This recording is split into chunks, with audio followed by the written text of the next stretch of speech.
Hey, how's it going, everybody? This is the Wizard 411 here with the WWE Extreme Rules pay-per-view recap. Although I can't really call it a pay-per-view at this point, it's kind of like a special now because it's not really pay-per-view anymore. But anyway, so I'm your host, the Wizard. Like I said once again, feel free to follow me at the Wizard 411. That is my Twitter handle.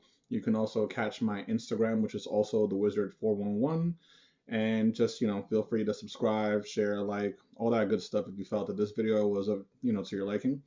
Anyway, so let me get back to the show. So before we begin, I just wanted to go over the pre-show briefly. The pre-show's match was the WLC match featuring Hornswoggle and El Torito. Interesting enough, I wanted to mention the fact that the panelists for the show were Booker T, Josh Matthews, Alex Riley, and Sheamus. So, Sheamus being in the pre-show, I'm guessing his career is probably over at this point because Hornswoggle was in a pay-per-view before he was. Now, given that they don't really have anything to do with Sheamus right now, I guess it was at least better for him to have something to do. He gets some sort of TV time rather than none at all. But hopefully, Sheamus has kind of gone below the card and he's sort of a mid card now, and maybe he'll gain some momentum going along the lines later on. So we had a pretty okay fight card, I would say. It's definitely not the best, but it wasn't the worst that they've had. We had a total of about 6 matches. The first match was, of course, RVD versus Cesaro versus Swagger. Um, it was actually an elimination match. So, the first one to get eliminated, then it'd come down between the last two. So it's a triple threat elimination match. Cesaro actually takes the victory after RVD eliminated Jack Swagger. There were a couple of high spots on this match. RVD was looking pretty good considering that he's pretty much a shell of his former self, but he was still able to put on a really good show, and he's shown that he still got it. However, the Swiss Superman Antonio Cesaro still took the victory as he's the guy that they're building up right now. They're really high on Cesaro. I'm actually pretty high on Cesaro myself. I think he's an amazing talent and he deserves everything he's getting. Now, given the fact that they're giving him Paul Heyman, he has that mouthpiece to really help like push his career a little further. So maybe with that he'll be able to actually gain some momentum along the way and get the credit that he deserves.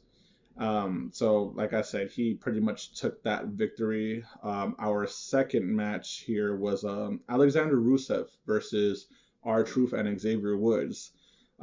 This was pretty much a squash match. You know what I mean? Something to introduce Alexander Rusev since he's one of the newest additions from NXT.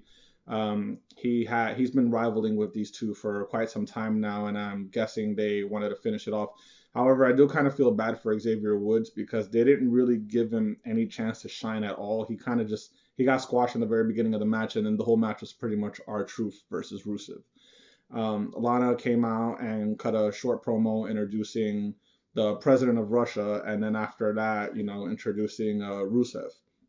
Rusev gains the victory in this hard-fought match by R-Truth, and that's pretty good. I'm guessing that Rusev is gonna get a high spot, assuming that his character can last because his gimmick is kind of stale already, especially given the fact that every time he comes out, they kind of just do the same thing. They don't really do anything different. Lana comes out, speaks a different language, introduces him. He comes out, he speaks his language.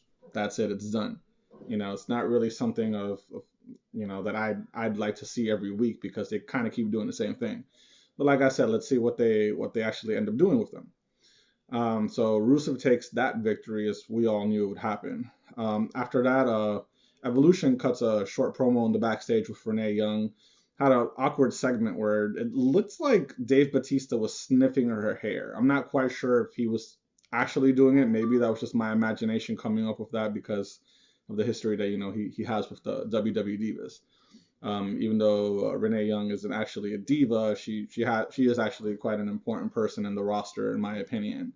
So they actually cut to their T-shirts. So I'm guessing they were advertising their Evolution T-shirts, which was a black T-shirt with skeletons that resemble Randy Orton, Batista, and Triple H.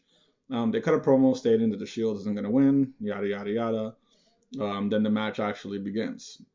It was a valiant effort by Evolution, but the Shield took this victory in a pretty good match. It started off slow. I personally don't think it was as good as the Wyatts versus Shields match the first time they went at it. But then again, given the nature of the superstars, it kind of made sense at this point. The Shield, they were pretty much carrying the match the whole way. The majority of the high spots were done by them. Although Evolution, had some moments of their own, it still proved to be ineffective against the Shield because they're the new team, they're the new faction, and they're just the ones that are just going to take over. So we give the baby faces the win in this match.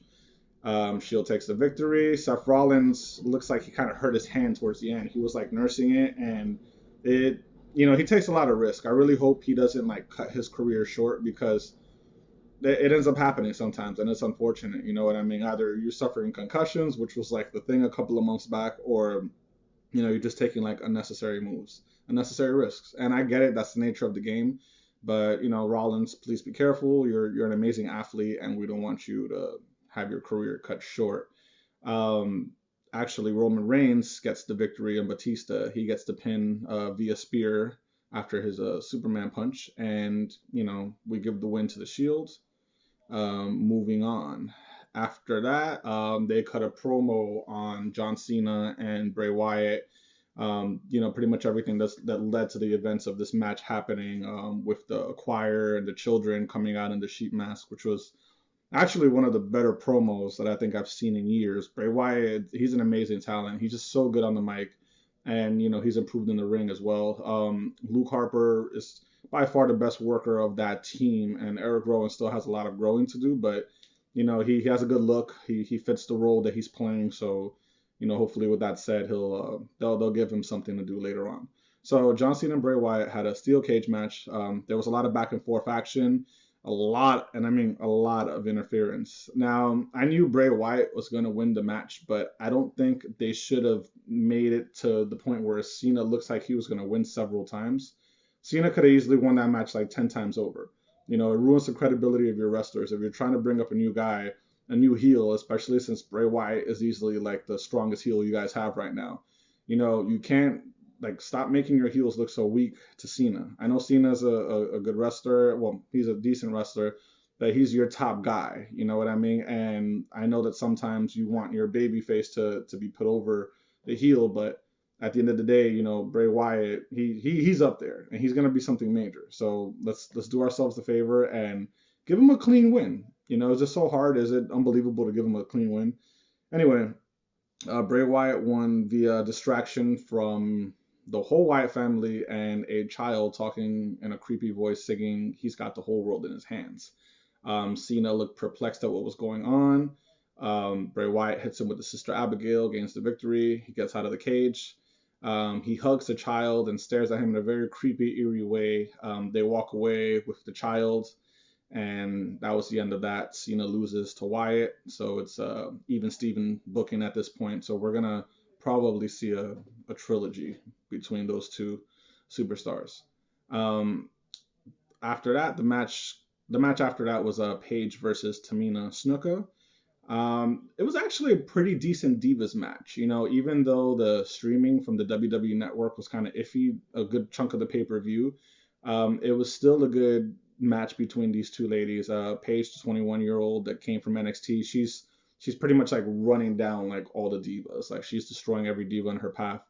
And Tamina Snuka actually gave her hard fought match, but Paige still won via her submission move. It's like a reverse scorpion deathlock, I believe, something similar like that. Paige gets the victory on this. Right after that, they cut to another Wyatt promo where they're talking to the child that helped them win in the back, and they put the sheep's mask on him, further cementing the fact that everyone from the Cena Nation is slowly being assimilated by the Wyatt family. So, good job there, Bray. Like I said, you're doing it up. I got to give you so much credit for that. After that, we have our main event of the evening, which was Daniel Bryan versus the Demon Kane. Not to be confused with Corporate Kane or just the Monster Kane, but the Demon. So pretty much they cut a promo as well of what's been going on with those two, how he pretty much destroyed Daniel Bryan. And, I'm kind of noticing that Daniel Bryan's always coming out injured. Either his ribs are taped up or his shoulder or his neck in this case. And, it'd be nice to see him, like, come to a pay-per-view, or at least see him during the week without like being bandaged up. I get that you're trying to play the underdog card, but sometimes it's unnecessary. You don't.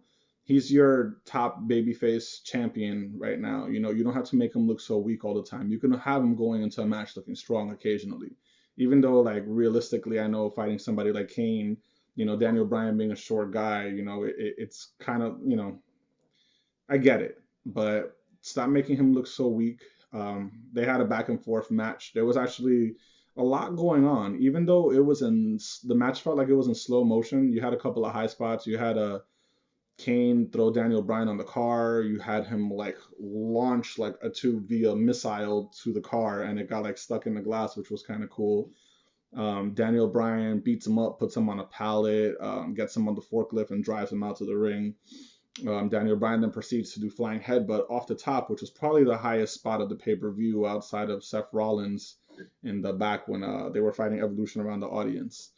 Um, so that was actually pretty neat. Like I said, it was kind of a slow match, and it wasn't that entertaining, but it wasn't a horrible match either.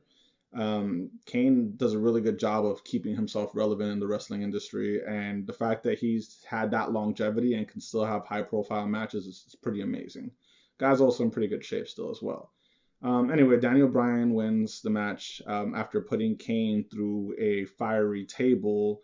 One of the staff starts like he gets the extinguisher and starts putting Kane out, but he OD'd on Kane, like he went overboard, and that allowed Daniel Bryan to get the running knee, and he wins via running knee, or as Michael Cole likes to say, the move to beat John Cena. So that was pretty much your pay-per-view, or just a WWE special that's available on the WWE Network. I noticed, I mean, you guys feel free to share this with me, but the stream was kind of slow, wasn't it? And I understand why. So hopefully they get better along the way, especially since like DirecTV and Dish, none of them are offering the event anymore. So I know a lot more people actually subscribe just to see it. So, just give me your thoughts on this. Let me know what's going on. Like I said, you guys can always reach me. I'm going to put the link in my description below.